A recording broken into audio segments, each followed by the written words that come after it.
In a world of swords and magic, the protagonist, Rent, is one of countless ordinary adventurers. As a poor individual, he has to wake up very early to make a living, while only the wealthy nobles sleep until noon. The reason Rent, a free-spirited adventurer, has to wake up early is to look for quests. In the Adventurers Guild, adventurers who arrive early can freely choose quests that suit their level before others take them. These quests may include hunting magical beasts, protecting clients, or gathering herbs and materials. Before choosing a quest for himself, Rent greets and exchanges pleasantries with another team of adventurers he knows. They have already picked their quests and are about to leave, while Rent still hasn't found a quest for himself. Most adventurers team up, but Rent prefers to work alone. He feels left behind, even though he has been an adventurer for 10 years, still stuck at the bronze level. Despite this, he can still hunt magical beasts and sell their crystals to the guild to cover his living expenses. Rent is a careful person, always saving money in case of an emergency. Afterward, he enters a dungeon and proceeds alone to the deepest part of it. Unexpectedly, he encounters a wall that has been broken through by some creature, thinking it might be a hidden passage. Believing he has stumbled upon a big opportunity, Rent decides to take the risk and venture inside. He soon realizes that this is an unexplored area and quietly hopes to find valuable items here. He should have returned and reported his discovery to the guild for a reward, but due to his greed, he chooses to venture deeper. Eventually, he comes face to face with a dragon, the strongest creature among magical beasts. While the dragon seems strange, Rent cannot mistake the overwhelming pressure it emits. Unable to move under its pressure, Rent is devoured by the dragon. However, somehow, Rent survives, but now reduced to nothing but a skeleton. Rent is now an undead, and he could be considered immortal.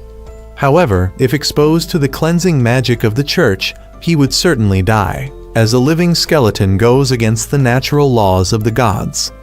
Unsure of what to do, Rent considers returning to the guild, but he knows that if he does, he will either be killed or captured and sent to the church for purification. In his panic, he notices that the dragon is no longer around, so he decides to leave first. Although many researchers have studied the origin and structure of dungeon monsters, the existence of monsters in dungeons remains a mystery. Rent decides to wait for explorers to arrive to exchange information. But for now, he needs to get used to his skeletal body. He realizes he still can't speak normally. Soon after, he encounters another skeleton. He picks up his sword and finds that his body is heavier, lacking muscles, and his stamina has significantly decreased. He charges at the skeleton but falls backward due to the sword's weight. The skeleton stumbles as well and tries to fix its fallen leg. Rent realizes that he can no longer rely on traditional swordsmanship. He decides to use his mana to enhance his body and is able to wield the sword and defeat the skeleton. Suddenly, a beam of light from the skeleton transfers to Rent. He recalls his scholar friend mentioning that monsters in dungeons evolve differently from humans. While humans must train and endure hardships to grow stronger, monsters like skeletons have a chance of becoming undead and then evolving into demons. Rent thinks that if he becomes a demon and covers his body with a cloak, he could return to the city. He sets his goal to hunt monsters in the dungeon to evolve and return to the city. Not long after, Rent had defeated 5 skeletons. He noticed that the light from each skeleton he defeated could help him recover. As a result, he could continuously use his Kai to fight and get more familiar with this new fighting style. He then discovered a slime, which was considered a weak monster on par with the skeletons. However, the slime was Rent's natural enemy at this moment, as it only feared magic, while Rent had only learned physical attack techniques and never studied magic. The only way he could defeat the slime was by striking its core or damaging it to the point where it couldn't recover. Rent recklessly swung his sword and, by chance, hit the slime's core. Although the slime attacked by firing acid, the liquid from the slime after it died no longer contained acid. Instead, it was used to make cosmetics for women, as it helped keep the skin smooth. Meanwhile, at the Adventurers Guild, the receptionist was being asked by her colleague how the new recruit was doing. She mentioned that she had planned to ask Rent to guide the new recruit, but since Rent hadn't returned since yesterday, the new recruit had gone to the dungeon to earn money while waiting for Rent. After spending a day in the dungeon, Rent realized that he no longer felt hungry or tired. Though his evolution was still slow, at least his stamina had returned to its previous state. He had also become more accustomed to using magic. In addition, he was now able to use holy magic, even in his skeletal form. This magic could heal, purify water, and preserve food. Rent wanted to preserve some bread to prevent it from going bad, just in case he needed it later. He decided to continue cautiously hunting monsters. If he encountered 1 to 3 monsters, he could still fight, but if there were more, he would have to run. Rent realized that despite being an adventurer for 10 years, he was still too weak. He knew he wasn't suited for this line of work. A normal person would only work as an adventurer for a few years before retiring and finding another job, but Rent held on to the belief that as long as he survived, he would continue being an adventurer, training every day. His persistence came from a dream of becoming a high-level adventurer, one who would be capable of saving an entire nation. He didn't give up, even though he was now just a skeleton.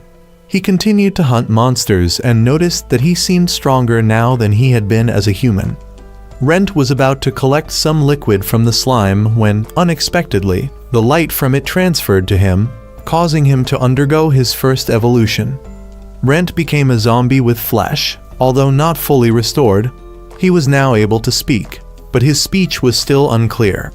He realized that this evolution had benefits and decided to continue hunting monsters diligently. Rent then started hunting higher-level creatures like goblins. Now that he was a zombie, his movements were more agile, and his Kai and magic had increased, making it easier for him to fight. He easily defeated 2 goblins and realized that he was much stronger than when he was human. Not long after, Rent discovered a human in the dungeon. He decided to remain hidden for fear that the girl would either run away in fear or attack him. He recognized her as a new recruit, as he was familiar with most adventurers in the city. After observing her for a while, Rent realized that although she had been trained in swordsmanship, she lacked experience and wasn't good at observing her surroundings. A skeleton then suddenly attacked her, pushing her into a corner. She tried to fight back, but the skeleton grabbed her sword. Rent had no choice but to step out and help.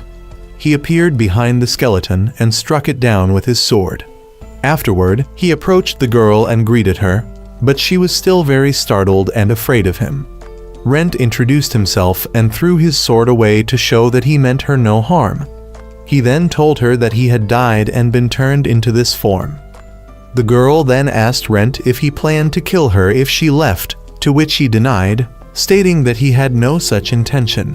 He then asked her to help him buy some clothes to cover his body, as he wanted to return to the city. Rent gave her money and asked her to buy the clothes, promising that he would give her the remaining balance.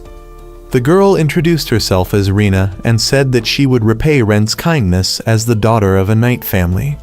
Rent then led Rena to the entrance of the dungeon and let her leave, with Rena promising to return and help him. Rent noticed that Rena was still cautious around him, but he understood that it was necessary for an adventurer to be wary. He was also worried that Rena might report him to the guild, but he decided not to dwell on it and let things unfold. Rena then returned to the guild and went to see the receptionist, while Rent continued hunting monsters and accumulating strength to evolve. He soon noticed that Rena had come back. She called out to him, and Rent showed himself. However, she was still unsure and drew her sword to ask him.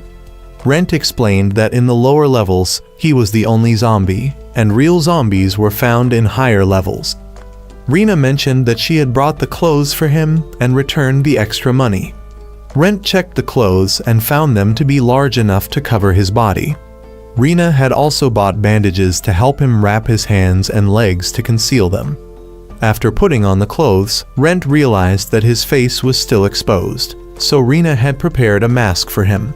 When Rent tried it on, the mask unexpectedly stuck to his face. He realized that the mask was cursed and couldn't be removed, even with holy magic. The rest of his clothes had been bought with the receptionist's help in finding a place to buy them. However, the mask was something Rena had found from a street vendor, and she regretted not being suspicious of the unusually cheap price. She felt guilty, but Rent didn't blame her. He thought that all he needed to do was earn money and ask a high-level mage to lift the curse. Rena now realized that Rent was a kind person and decided not to fear or be wary of him anymore. They both left the dungeon together. Rent learned about Rena's background and understood that she came from a different city but had moved here to study and become an adventurer. Recently, 2 dungeons had been discovered and were being explored. When they reached the city gate, Rent grew a bit anxious because he would be forced to show his pass, but he no longer looked the same as before. Rena wanted to lead him through another gate, but Rent didn't want to cause her any more trouble. He worried that if he was exposed, Rena would be investigated for bringing a monster into the city. However, she felt indebted to Rent for saving her life and still wanted to help him, both now and in the future. Rent then went to the city gate and showed his adventurer's badge to pass through. Rena gave the excuse that Rent had been attacked by monsters and was injured, so he wanted a mask to hide his injuries. Unfortunately, the mask was cursed, and Rent couldn't remove it.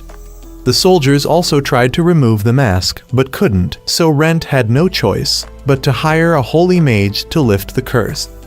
Once they entered the city, Rent thanked Rena and unexpectedly vanished. He didn't want to be involved with her any longer because he knew that she would soon mature and become a more capable adventurer than him. He planned to wait until he resembled his human form more before apologizing to her. Rent couldn't ask Rena for help anymore, so he turned to his scholar friend, Vivi. When Vivi heard Rent's voice, she thought he had come to visit her as usual, but Rent was different from the usual. Vivi had to ask him what had happened in the dungeon. After hearing Rent's story, she found it hard to believe that he had been eaten by a dragon and turned into a zombie. The dragon seemed to have left the dungeon by now. Vivi found this suspicious, but everything Rent said was now standing right before her. She then asked him if he was really the Rent she knew. Rent couldn't be certain, as he only had Rent's memories and consciousness, but he wasn't sure if this body was truly his original one. Vivi then asked what Rent planned to do next. He still wanted to continue being an adventurer. However, Rent couldn't use his current appearance at the guild, so he asked Vivi to take on a quest for him. In return, she allowed him to stay at her place, but she insisted that he let her study him. Rent agreed, as long as she didn't dissect him. The next morning, Vivi took the magic stones and slime that Rent had collected to sell, making a decent amount of money. Rent decided to use the money to buy a new sword from a blacksmith shop. When he went out in his suspicious appearance, he drew quite a bit of attention. He then went to the blacksmith shop, where the shopkeeper was a bit surprised by his appearance. Rent took out his sword and asked the blacksmith to forge a new one for him. The shopkeeper examined the sword and noticed that Rent had likely used both physical strength and magic in his battles. After asking Rent about his budget, she realized that he had enough money to afford a good quality sword. She asked for half of the payment up front and the rest after the sword was finished. Since it would take some time to forge, she asked for contact information to notify Rent when the sword was ready. Rent told her to contact Vivi.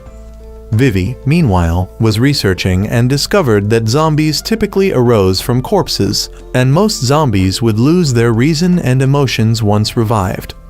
This made Rent, in his current state, a special case. She couldn't conclude anything about Rent's situation yet, but she thought that even though she wasn't sure if this zombie was truly Rent from before, his consciousness seemed to remain the same, which led her to accept that he was indeed Rent. Years ago, Vivi had been known as the youngest scholar in history. She had chosen to become an adventurer and was directly promoted to the silver rank. During her first herb gathering trip, a man had told her to bring Rent along. While in the forest gathering herbs, she asked Rent to help her store the herbs in her bag. She then realized Rent had already gathered a whole crate of herbs before she even finished. The two of them then encountered a monster, and Rent told Vivi to use magic while he shielded her. With just one strike, she defeated the monster. Rent realized this was Vivi's first time experiencing real combat. As they took a break, Vivi noticed how skilled Rent was at gathering herbs. He told her that in addition to reading and writing, one needed knowledge of plants and monsters, and whatever could be learned should be learned because they never knew when it would come in handy. For the first time, Vivi, a great scholar, had to ask a regular person like Rent to teach her. From then on, the two became close, and over the next 10 years, Rent continued to level up, while Vivi kept watching his back. That afternoon, Rent returned home from the blacksmith shop. The blacksmith couple gave him a temporary sword to use. As he left, the couple sensed that Rent was still a good person. They believed he must have encountered some issue related to a curse and didn't want to trouble them, which was why he hadn't spoken about it. However, they trusted him enough to make weapons for him and would wait for the time when he was ready to share his story. That evening, Rent had dinner with Vivi. She noticed that Rent seemed not to be hungry and didn't need to eat. Rent, however, was determined to continue evolving into a form more like his human self. Vivi thought that if Rent continued focusing on monster hunting, it wouldn't be much different from how things were before. The next day, Rent entered the dungeon and encountered a man struggling with a slime. He decided to help and noticed that the man seemed to be an amateur.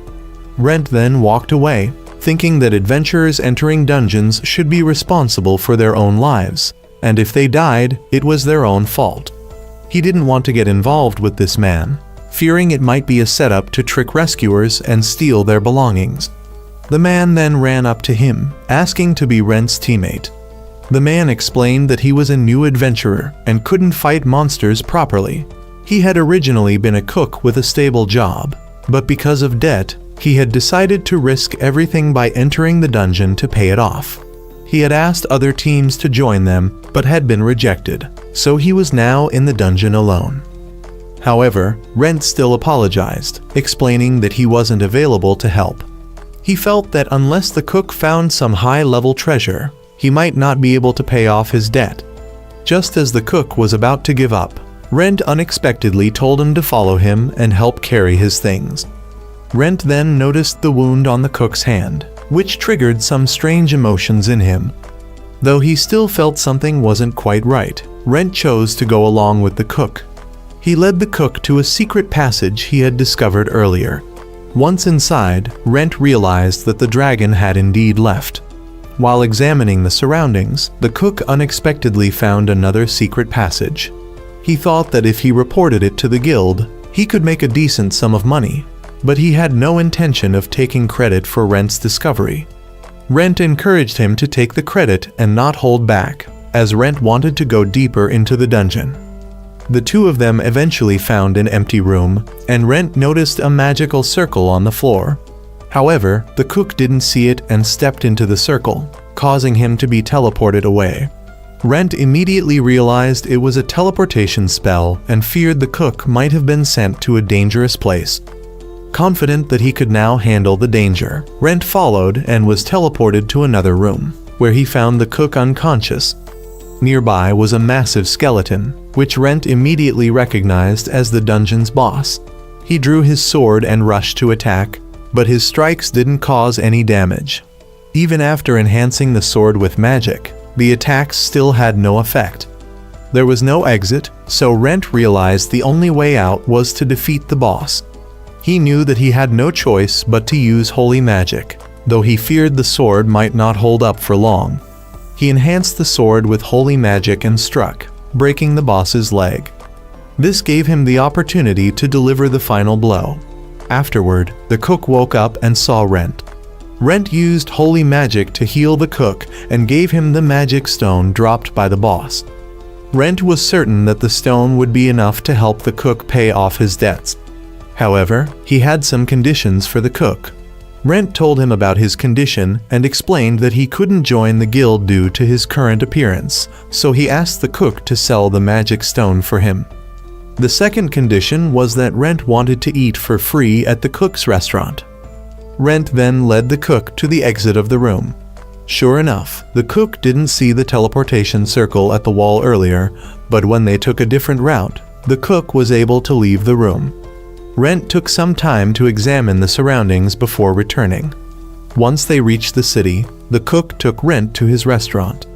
The cook's wife was overjoyed to see that her husband was safe. The cook told her about the help Rent had given him, though his wife was still worried that her husband might have been tricked. The cook reassured her, speaking highly of Rent and explaining that the only cost was that Rent could eat for free at their restaurant. The cook introduced himself as Loris and his wife as Isabel. They both bowed to thank Rent and asked for his name. Rent told Loris his name and asked him to keep it a secret. Rent then returned to Vivi's house, and that's when he started experiencing strange symptoms. His vision gradually blurred, but he managed to walk inside. Vivi asked him where he had put the letter from the elders of the Empire, but Rent suddenly approached and hugged her. Then, the mask partially vanished, and Rent bit into Vivi's shoulder. She quickly pushed him away and, realizing he still had his consciousness intact, used magic to subdue him. Rent woke up and immediately apologized to Vivi for what had happened. Vivi told him not to worry about it, as she was fine, and asked him to explain what had occurred. Rent told her that he had encountered a man in the dungeon and began feeling an unusual hunger for him. However, Rent pushed those emotions aside and returned home, where he found Vivi also very appetizing. This caused him to be overwhelmed by his instincts and bite her. Vivi had partly predicted this outcome, as Rent was still a zombie who craved human flesh and blood. Rent then asked to see Vivi's wound, and he tried using holy magic to heal her. After one attempt, the pain from Vivi's wound was gone, but the scar remained. Rent exerted himself to use the magic once more, and this time, the wound completely vanished. Vivi then noticed that Rent's mask had changed. Rent was now able to shift his mask into two forms, one that covered his eyes and one that covered his mouth. It seemed that the mask had its own will, and Rent could control it. However, when Vivi tried to remove it, she couldn't. Vivi then realized that Rent had evolved into a new form, a half-demon, which was essentially a lower-tier vampire. Rent didn't know when he had evolved, as there had been no change when he defeated the skeletal boss. It was likely that he had changed after biting Vivi. Vivi couldn't explain exactly why Rent had evolved into a half-demon, but she had a theory. Originally, Rent had been a skeleton, and later evolved into a zombie. But zombies weren't the only possible evolution for skeletons. There were reports of other forms like skeleton knights or archers. So, it was possible that the evolution was based on the individual's desires. Rent had always held the belief that he must become something more human-like. Rent wondered why he had evolved into a half-demon and not a full vampire. Vivi suggested that the evolution process was similar to leveling up in the Adventurers Guild. He couldn't skip stages, but had to level up gradually. Rent believed that if he continued to push for evolution, he would eventually become a vampire, and from there, turn into a human. Vivi could guarantee that he would become a vampire, but she wasn't sure if he could turn into a human afterward. The future evolutions wouldn't come from simply defeating ordinary monsters. But for now, these were just her theories, and Rent should proceed slowly, with Vivi supporting him to the best of her ability. Vivi then wanted to conduct an experiment on Rent. She planned to draw his current body to observe any future changes, and if possible, she wanted to ask for a piece of his flesh. If Rent felt any pain, she had anesthetic available. She also intended to try other experiments. Rent, however, wanted to postpone until the next day, as it was already late. The next day, Rent found that the sword he had borrowed from the blacksmith was broken, so he took it to the forge to apologize.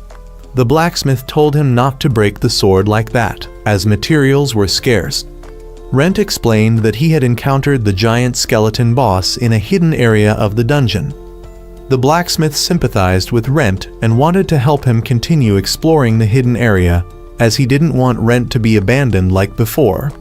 he offered Rent another, better sword, since Rent was a close friend of his.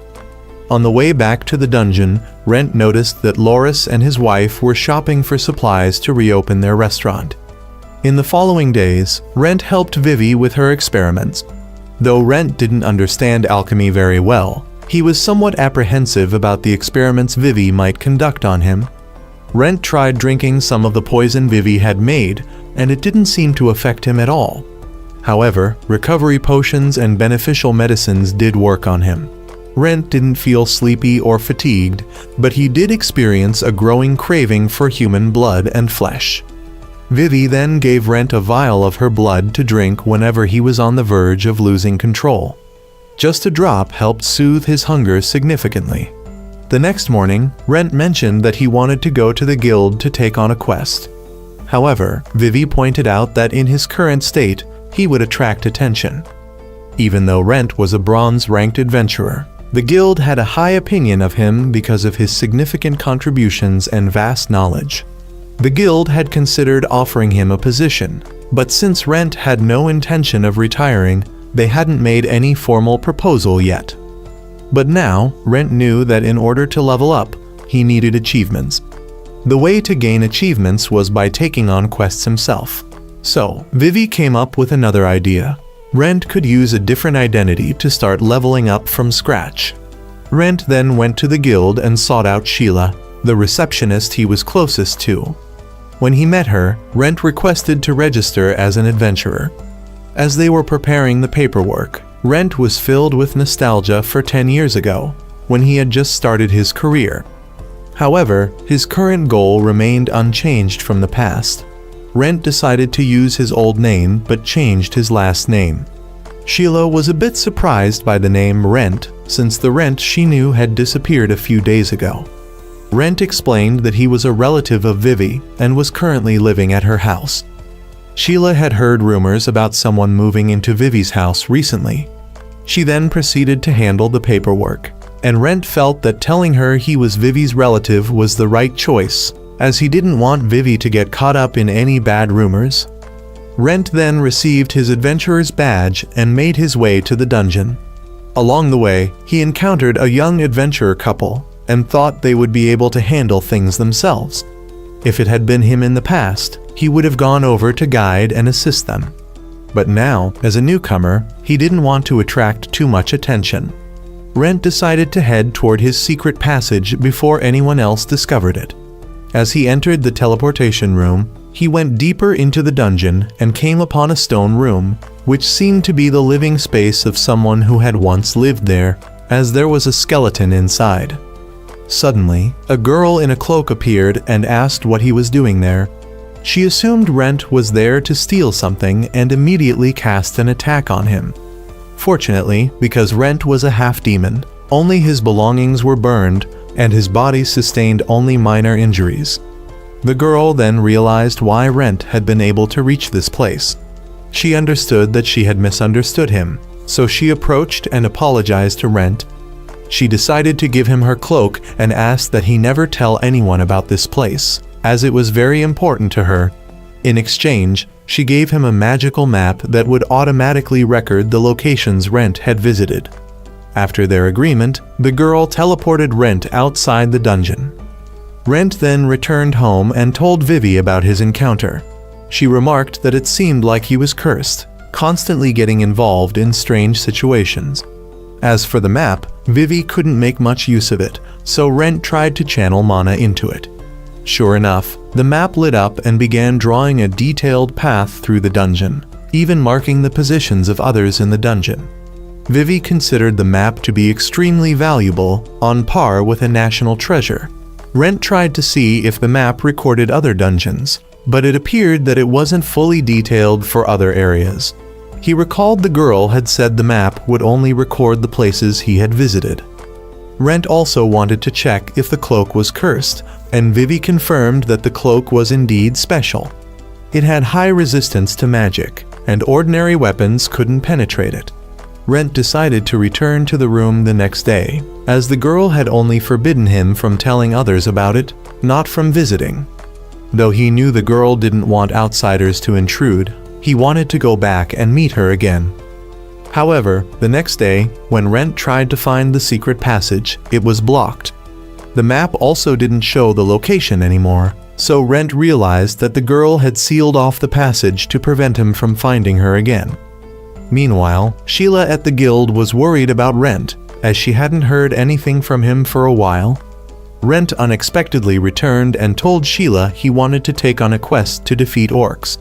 She didn't recommend this quest for a new adventurer, but Rent was confident that he had enough experience fighting orcs. Shortly afterward, Rent returned with 3 pieces of orc meat in his magic bag to complete the quest. Sheila then asked Rent to stay for a moment. Rent, now having attracted the attention of other adventurers, was noticed because, despite being a newcomer, he had already been able to defeat orcs. Sheila later returned and asked Rent if he wanted to take the advancement exam, and of course, Rent eagerly wanted to do so. That night, Vivi asked Rent what name he used to register as an adventurer. He revealed that he had used Vivi's surname because he didn't want others to speak ill of her while he was staying there. However, Vivi didn't care much about such things. Soon after, Rent attended the advancement exam. He noticed there were many people there, and those who could read were sent to take the written test. These tests were no challenge for Rent, as they were too easy for him. He realized that many people had come to the exam, including the rookie girl he had met earlier. After the written tests, many people had to leave, while Rent achieved a perfect score. Sheila then came to inform Rent that for the practical exam, he would have to complete a quest for the guild. Rent was paired with 2 rookies, Rai and Laura, whom he had met before. After the introductions, the guild assigned them a task. All teams had to reach a designated location on the dungeon map. There were no rules, so they could do whatever they wanted. The team that reached the destination first would receive a reward. Everyone realized that this was a race. They were then taken to the dungeon entrance, which was different from the one Rent was used to. He told Rai and Laura to go buy a map because the map provided by the guild had been published 15 years ago, so the actual layout might have changed. Rent went to a nearby shop to buy a map, and because the full map was expensive, he requested only the map for the first floor. Indeed, the map he bought was quite different from the one given by the guild. The shop owner advised Rai and Laura to listen to Rent, as he seemed experienced. Rent also informed them that the guild had intentionally given them an old map as a challenge, and that the guild was quite malicious. The 3 of them then entered the dungeon and encountered a group of skeletons. Rai and Laura immediately showed that they weren't weak, which made Rent realize that they were capable and knew how to cooperate well. After dealing with the skeletons, Rent discovered a bag that had a very foul smell, likely used to lure the monsters. He then noticed an ambush ahead and identified the enemy as humans. Rent carefully approached and blocked an attack from the hidden ambusher. He left this person to Rai while he dealt with 2 others, a swordsman and a mage. Rai seemed to be struggling more with the swordsman, so Laura used magic to restrain him, and Rai then shoved him into a wall, allowing Laura to throw stones at him. Rai soon realized that these were also participants in the exam, and they had tried to ambush them to fail the test, as the examiners had stated that they could use any means necessary. Rent then told Rai and Laura that dungeons were unpredictable, and they needed to be extremely cautious. As they continued, Rent ordered someone hiding in the shadows to come out and clean up. A cloaked figure stepped forward, and it turned out that they were all people sent by the guild to make the exam harder for the participants. Meanwhile, the guild master informed Sheila that he found Rent suspicious because someone new had such formidable strength. He wanted Sheila to report everything she could about Rent. Rent's group had now reached the boss room, but another team arrived first and wanted to go ahead. Rent saw that they were deliberately trying to pick a fight, so he drew his sword to intimidate them. They backed down, knowing better than to cause trouble. Rent then allowed them to go first, but not long after, the other team ran out of the dungeon. Rent wanted to show Rai and Laura something, and as soon as the other team ran out, they were escorted by guild personnel. Rent told Rai and Laura that they wouldn't die in this exam, but it was still a lesson, If you can't win, it's better to retreat than to fight recklessly. Every adventurer would face a terrifying shock at some point, and whether they could rise up after that shock was what determined how strong an adventurer truly was. Rai understood and decided to follow Rent into the boss room. As soon as they entered, the two of them discovered that the boss was a high-level slime, which explained why the previous group couldn't overcome it.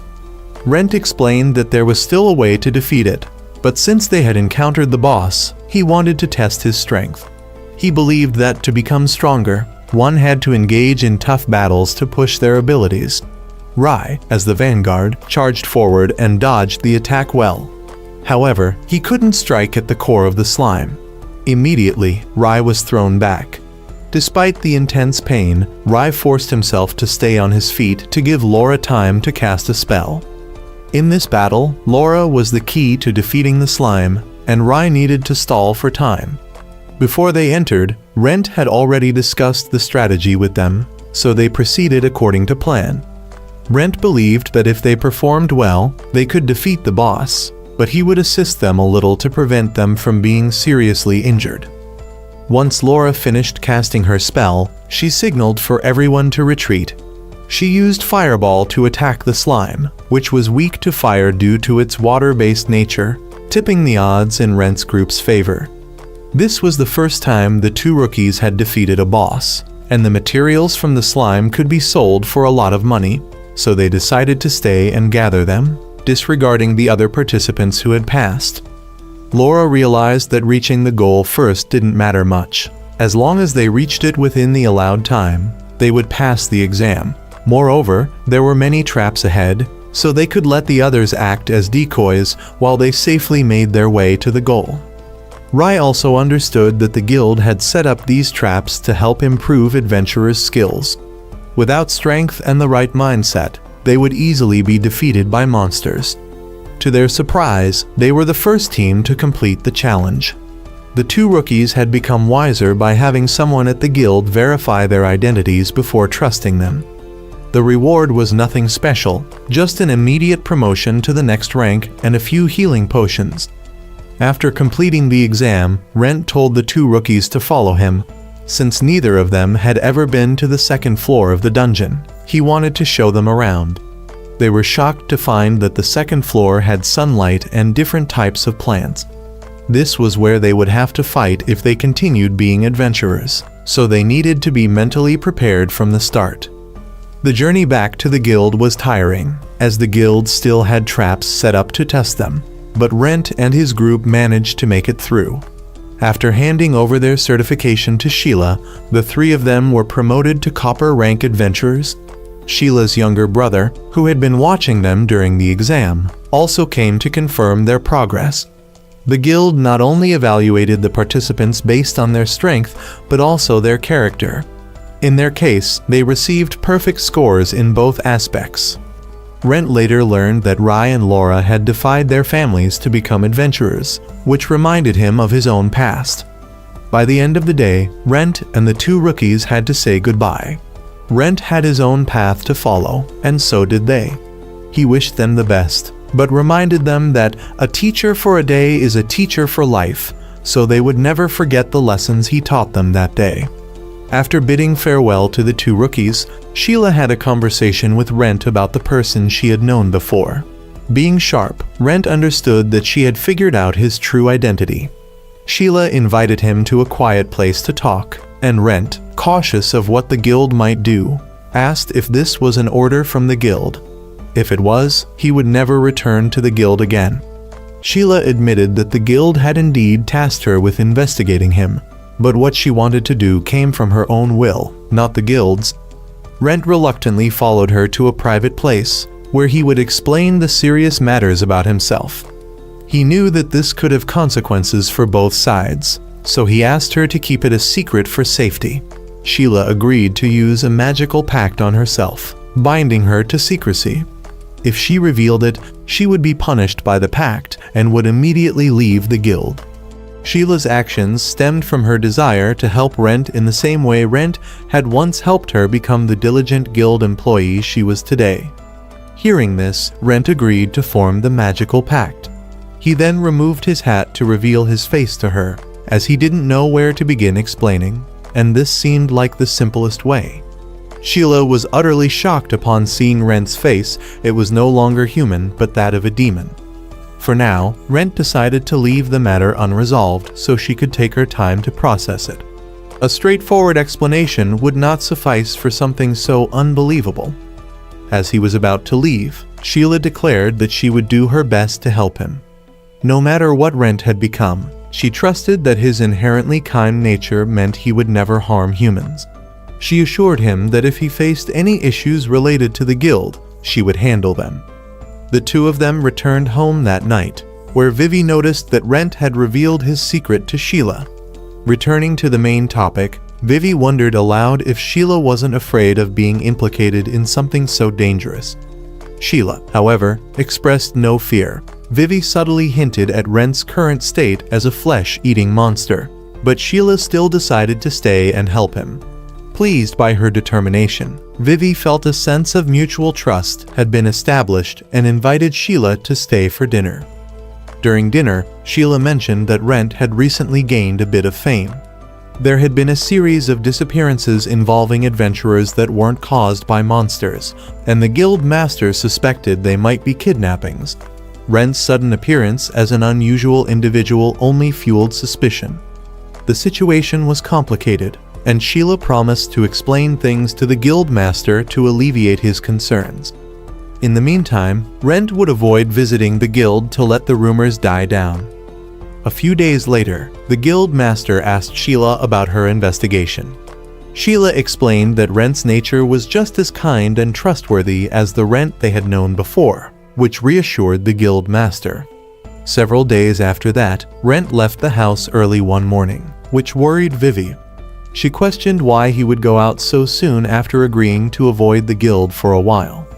In truth, Rent had gone to the blacksmith's shop to test a weapon. The sword he had ordered was finally ready. The blacksmith, familiar with Rent's preferences, had adjusted the design for ease of use. Additionally, the weapon was imbued with holy magic resistance, as requested, making it reliable for any use. First, Rent tested it with his magical power. The blacksmith was astonished at how much Rent's magic power had increased. Next, they tested physical strength and holy magic.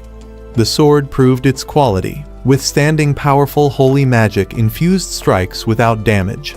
Furthermore, when Rent used holy magic to slice a wooden log, the cut piece began sprouting leaves. Amused, the blacksmith decided to plant the piece, curious to see if something unusual would grow from it. Curious about Rent's ability to use holy magic, the blacksmith asked about its origin. Rent explained that he used to repair abandoned shrines, which may have earned him a blessing from the gods. Rent also wanted to test combining 3 types of magical power, physical energy, and holy magic to see if it would amplify their effects. The blacksmith warned him against it, as such fusion was rare and could be dangerous. If the attempt failed, Rent's body might even explode. Still, Rent wanted to try, believing it could become a new trump card that would bring him closer to his dream of becoming a high-ranking adventurer. Reluctantly, the blacksmith handed Rent a different sword for testing, unwilling to risk damaging the newly crafted one. Rent began by channeling magical energy into the sword while reinforcing his body with physical energy. The sensation was extremely uncomfortable, as if forcing too much into an already full container. After enduring the strain for a while, Rent unleashed a strike that turned the entire wooden log into dust. That was only a trial. This time, he planned to add holy magic into the mix. Determined to become a high-ranking adventurer, Rent channeled all his magical power, physical energy, and holy magic into the sword, circulating the energy through his body. Watching from a distance, the blacksmith grew nervous and urged Rent to stop. However, Rent pressed on and finally unleashed a strike imbued with all 3 energies combined. The log was transformed into a sphere, and the sword crumbled to dust, unable to withstand the combined power of the 3 energies. Rent realized that the fusion of these energies caused the structural disintegration of the contacted object. The blacksmith advised Rent against using this technique frequently. Even though the sword was resistant to holy energy, it couldn't endure the combined force Rent had unleashed. Recalling the near-death experience from a powerful strike delivered by a girl he had faced previously, Rent asked if he could use this technique in situations where he was up against an overwhelmingly strong opponent. The blacksmith couldn't provide a definitive answer, but suggested crafting a batch of swords for Rent to use as expendable tools. After this incident, Rent realized that to reach a higher rank, he would also need superior equipment. While walking along the road, Rent saw someone desperately pleading with an adventurer to take on a quest outside the guild's approval. However, the adventurer refused, fearing repercussions from the guild. Seeing this injustice, Rent approached and handed some silver coins to the adventurer, dismissing them before taking on the young man's request himself. When Rent inquired about the nature of the quest, the young man explained that it involved eliminating the Lord of the Lake. However, details about this entity were scarce and could only be discovered upon arrival. The young man, visibly exhausted, led Rent to his village. Understanding the fatigue from spending an entire day seeking help, Rent let the man rest.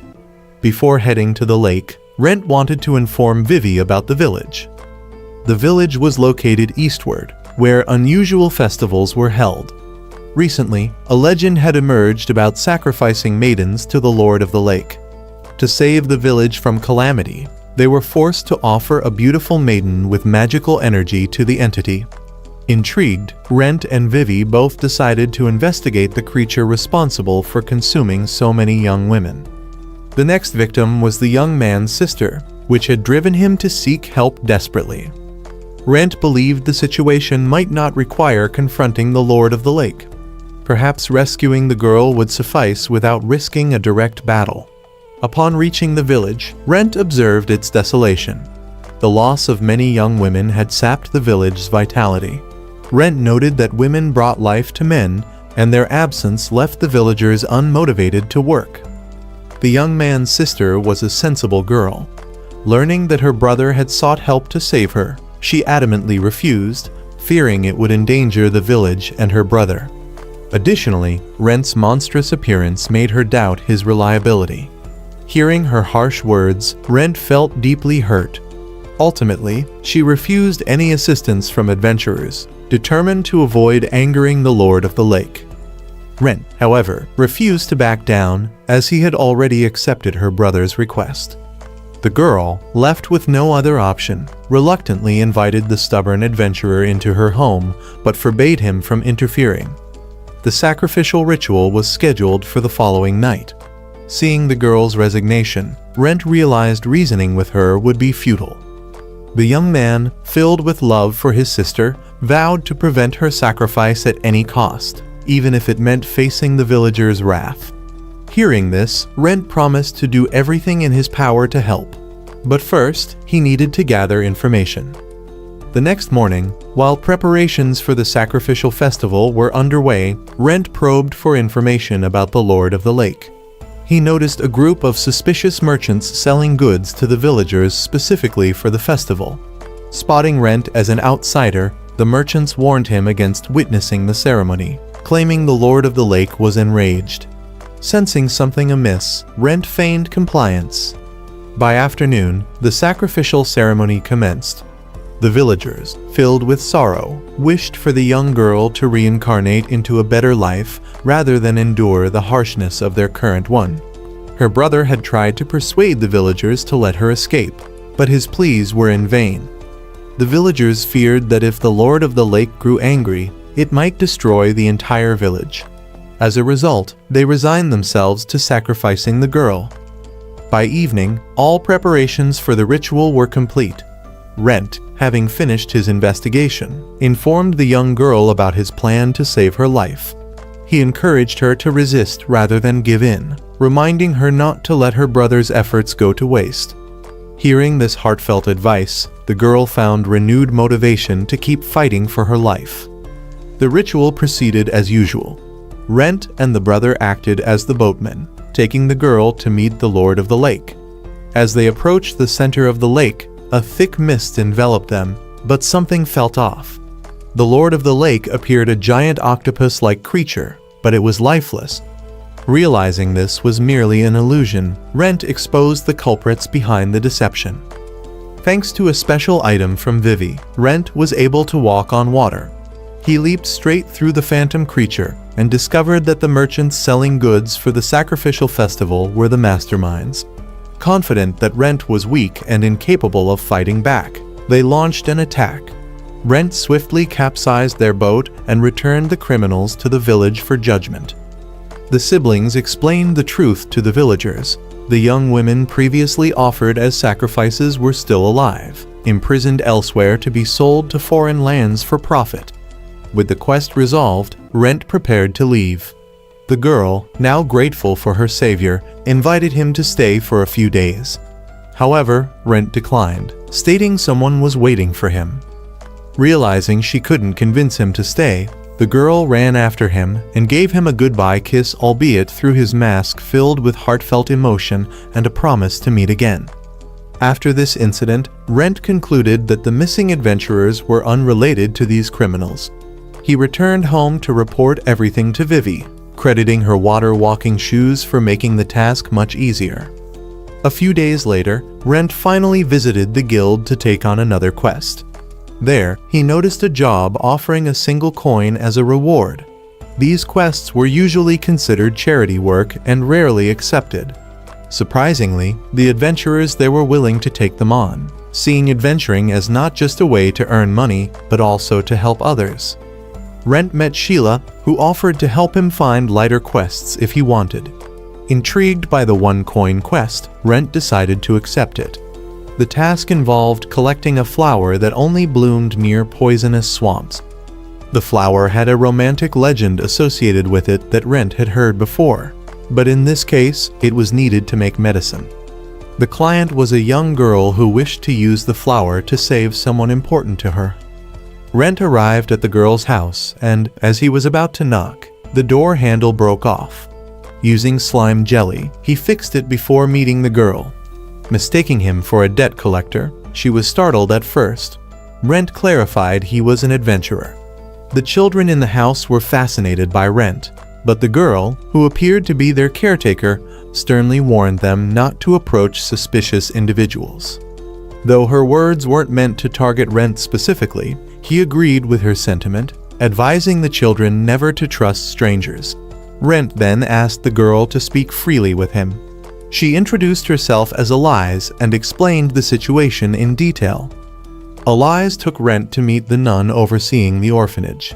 The nun was ill, leaving Elise to care for the children in her stead. Due to their poverty, they couldn't afford to pay Rent much. The nun assumed Rent had come to complete a task to clean the orphanage's basement, as Elise hadn't disclosed everything to her. Later, Elise met with Rent privately and revealed the nun's illness was caused by excessive use of holy magic.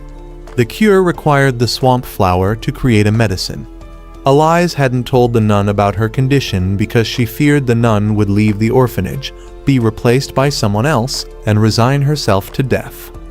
Rent decided to take on the quest, knowing that if he didn't, Elise would risk her own life to retrieve the flower.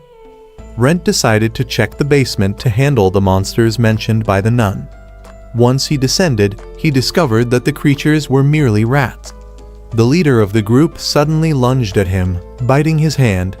Unexpectedly, the rat turned black and began obeying Rent's commands. Rent later asked Vivi about the incident. She explained that he had developed the ability to create minions. She encouraged Rent to keep the rat as a pet. When the rat bit Vivi's hand, it seemed to like her blood as well.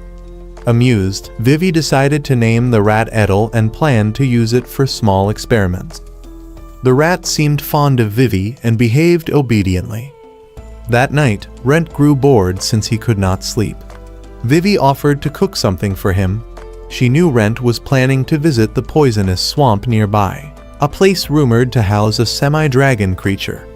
Rent expressed confidence in handling the situation, as he had purchased holy water to repel the creature, though he admitted it wasn't a foolproof solution. As they ate, Rent realized he could taste food again. Vivi revealed that she had mixed some of her blood into the dish to enhance his sense of taste.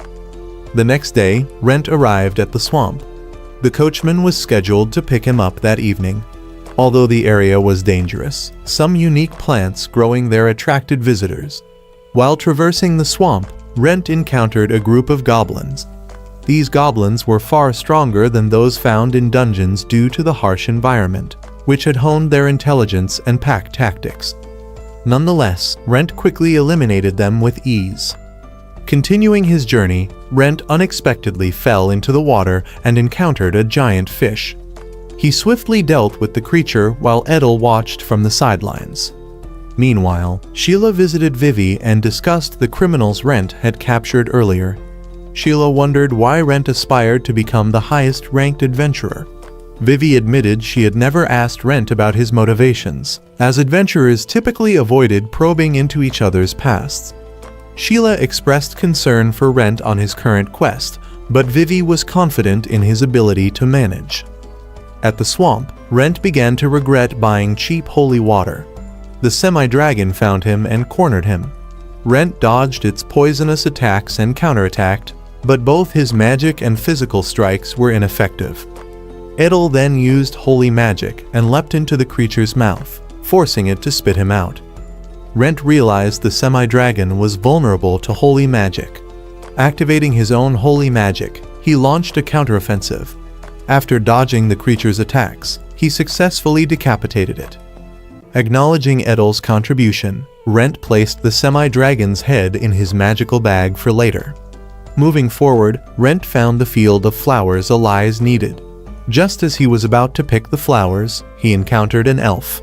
The elf had also come to collect the flowers, having brought anti-poison gear and holy water to traverse the swamp. The two sat together to gather flowers. The elf only took one flower for his wife, who was also ill. Rent wished his wife a speedy recovery. The elf introduced himself as Isaac and expressed interest in befriending Rent. Isaac explained he needed someone to regularly deliver the flowers to his master, as they could not be preserved for long. He promised to reveal his master's identity if Rent accepted the request. Rent returned to the city and sought out Sheila at the guild. He asked her to help him handle the semi-dragon's body. Knowing the carcass would draw attention if processed in public, Sheila took him to a workshop owned by Dario, a specialist in handling monster remains.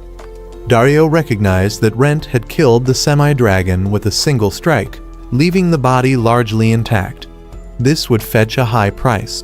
Rent left the body with Dario and decided to visit the orphanage the next day. Sheila noted that Rent had grown stronger, but Rent dismissed the notion. To him, someone like Isaac represented true strength. Rent felt that his current power came not from effort or training, but from the circumstances of his transformation into a monster. The next day, Rent returned to the orphanage and reunited with Elias. He informed her that he had completed the quest. Two alchemists Elias had summoned examined the flower and found it to be in perfect condition. They planned to use it to cure the nun and then help others with the remaining flowers. Rent handed them a bag of flowers and encouraged them to use it to help as many people as needed. Rent then asked Elias if she still aspired to become an adventurer. She replied that she wanted to be an adventurer who helped others just like him. Rent mentioned that Edel's offspring would now guard the orphanage basement. He also offered to introduce Elias to a skilled magic teacher if she still wanted to pursue her dream.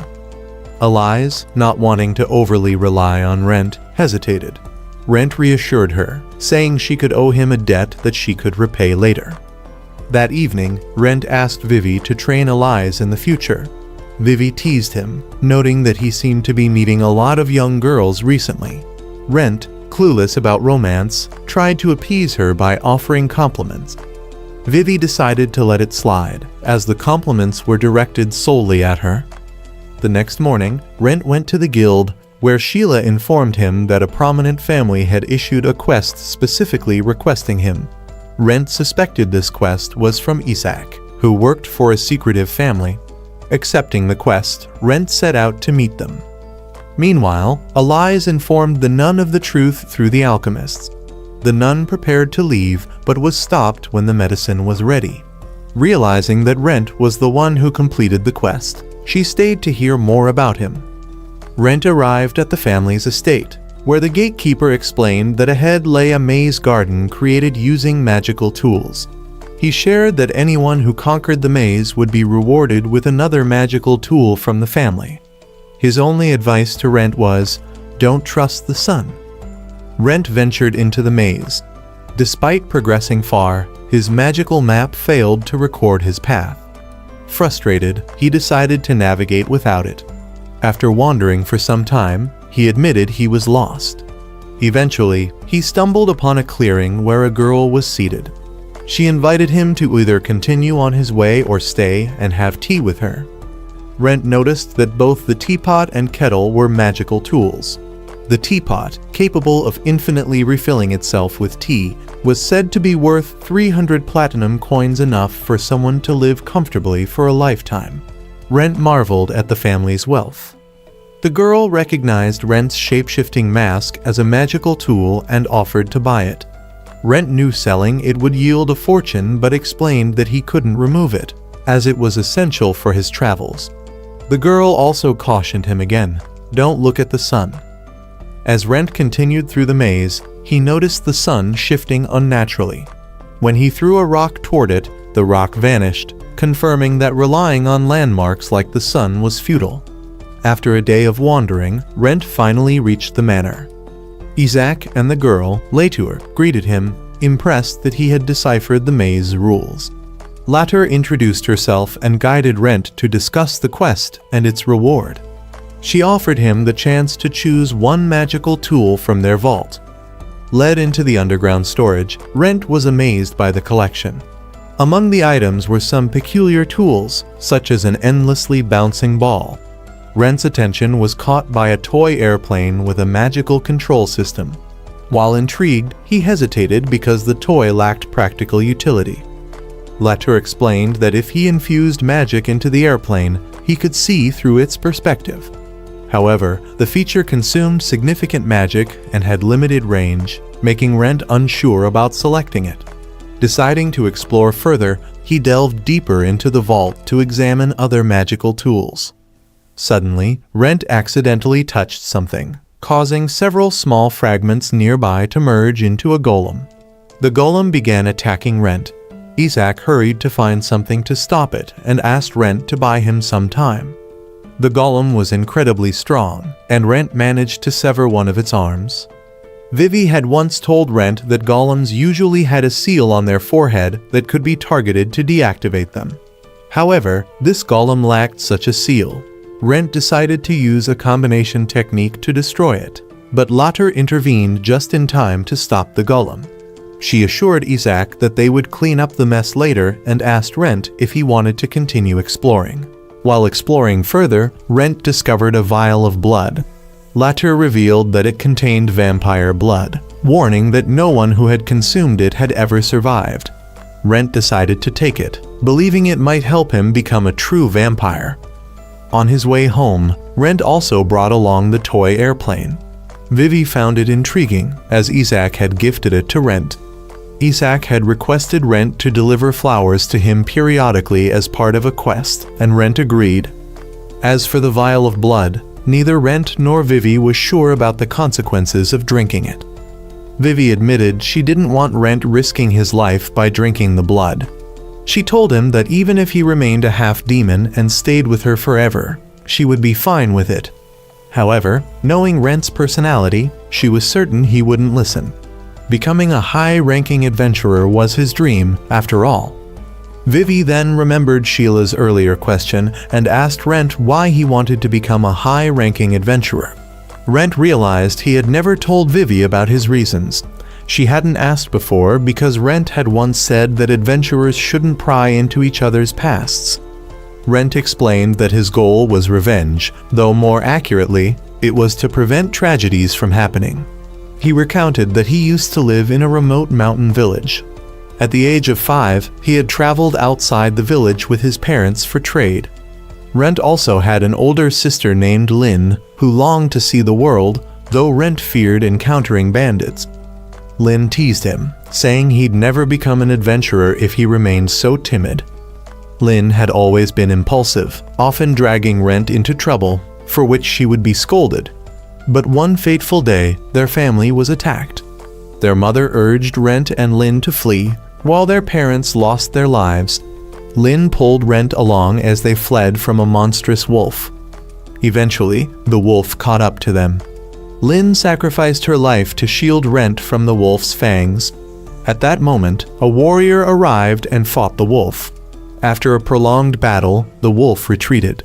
Rent, however, blamed the warrior for arriving too late. The warrior apologized and brought Rent and his family's remains back to the village. Rent asked the warrior how to become an adventurer. The warrior told him he'd have to wait 10 years before registering and advised him to train in martial arts and study during that time. The warrior also revealed that he was a high-ranking adventurer and challenged Rent to reach the same rank. If Rent succeeded, he could seek him out. While the warrior didn't specify where he would be, he assured Rent that he would still be active in the field if he were alive. 20 years had passed since then. Rent remained stuck at the bronze rank, but had never abandoned his determination. He wanted to personally slay the wolf that had destroyed his family and meet the warrior once more. Rent told Vivi that if he became strange after drinking the vampire blood, she shouldn't hesitate to put him down. Rent then drank the blood. At first, nothing happened, making him suspect it was fake. Suddenly, excruciating pain overwhelmed him. He collapsed as his body began undergoing a complete transformation. However, Vivi's voice kept his mind tethered. The next morning, Rent met his blacksmith friend, who was still working on crafting a better sword for him. Meanwhile, Elise and the children at the orphanage had begun dreaming of becoming adventurers. The nun acknowledged Elise's aspirations and thanked her for enabling her to stay at the orphanage. Meanwhile, Rai and Laura had recruited Rena into their team. Rent, having regained consciousness, reunited with Vivi. She wanted to examine what kind of creature Rent had evolved into, as he had successfully undergone evolution. Rent had regained his human body, but now possessed wings on his back. Vivi decided to investigate further to determine what kind of being Rent had become. His mouth now featured small fangs, and his eyes had turned red. However, these changes were relatively minor, allowing Rent to resume his life as his old self if he wished. Rent then decided to set out on a journey to find the warrior from his past. Vivi expressed her willingness to accompany him if he ever needed her support. And with that, the story comes to an end.